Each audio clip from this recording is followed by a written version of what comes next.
horfum tilbaka síðustu ár, þú veist, hvernig halda menn að Íslandi hefði farnast innan myntbandalags, þess að vextir væri búin að vera 0 upp í 3%. Þetta svolítið skrautlegt. Og á sama tíma væri búið að hækka laun á Íslandi 8% á ári og við værum með engin tæki og tól á þeim vettvangi sem mestu máli skiptir, þar að segja í peningastefninu, til að bregðast við. Ég held að það myndi enda með algjörum óskum, efnahagslegum hamförum og þess vegna segi ég gerum þetta eftir réttir forgangsröðun, þú veist, komum fyrst okkar eigin hús í lag og þá er ekki að tala um það að koma í lag í 1, 2, 3 ár eða eitthvað. Ég myndi vilja sjá bara Ísland takast það í helst 20 ár að framfylgja hefðbundum leikreglum sem þekkist öllu löndunum í kringum okkur þegar við kemur vinnumarkaði, þessi launur að hækkuð í taktið það sem útlýskurinn að þola, áðurum værum að efna til nokkuð tíma til samtals það að fara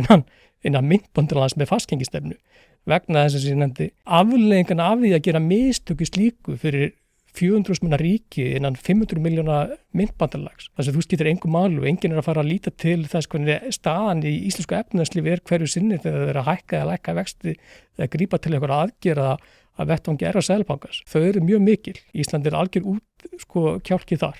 Já, þetta er líka svo fyndið okkur er líka seld þessi hugmynd svo ofta eins og við séum einhver drikkfelldur faðir. Út af því að þegar að ríkisstjórnin fer að tala um þetta, að þá þegar það er með þessar hugmyndir og reifaðar það að við einhvern veginn erum svo einhvern veginn með ómögulegan vinnumarkað, svo við tölum bara hreint út. Að þá er alltaf sagt já, en við yrðum miklu agaðri ef við ferum inn í ESB.